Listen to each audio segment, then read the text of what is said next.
Congress party చేసిన మోసం press మిత్రులు ఇక్కడ చాలా మంది ఉన్నారు. ప్రెస్ మిత్రులు కూడా చాలా మంది చూసిండు. ఓకే, ఈరోజు కాంగ్రెస్ ప్రజలకు ఇవ్వాల్సిన బకాయిలు ఒక్కొక్క మనిషికి ఎవరెవరికి ఏమి ఇవ్వాలా ఇవన్నీ కూడా క్లియర్ కట్ గా దీంట్లో రాసి ఉంది.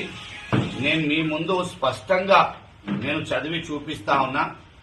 ఈరోజు ఈ బాకీలన్నీ కూడా మళ్ళా ప్రభుత్వం ఎట్లా చెల్లిస్తుంది, ఎమ్మెల్యే గారు ఏ విధంగా బోధన నియోజకవర్గ ప్రజలకు న్యాయం చేస్తారు దయచేసి చెప్పాలని నేను విజ్ఞప్తి చేస్తా ఉన్నా. ఇక్కడ మనం చూసుకుంటే దాదాపు మహిళలకు నెలకు 2,500 రూపాయలు ఇస్తా అని చెప్పిండు.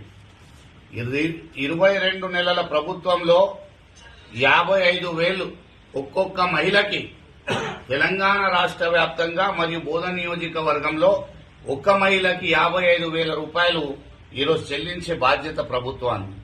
అలాగే మృతులకు బీడీ కార్మికులకు పెన్షన్ 4,000 రూపాయలని హామీ ఇచ్చిండ్రు. దాన్ని 22 నెలలు పట్టుకుంటే 40,000 రూపాయలు ఆ బకాయిలు ఉన్నాయి. అలాగే దివ్యాంగుల పెన్షన్ పాపం హ్యాండిక్యాప్ వాళ్లకు కూడా మోసం చేసిండు. హ్యాండిక్యాప్ వాళ్లకు 6,000 రూపాయలు ఇస్తామని చెప్పిండు.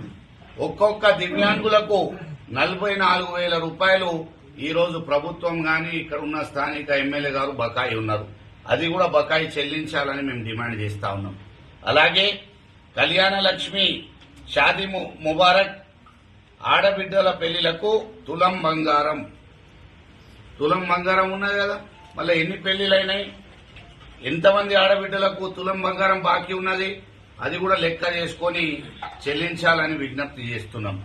అలాగే విద్యార్థులకు స్కూటీలు అన్నారు.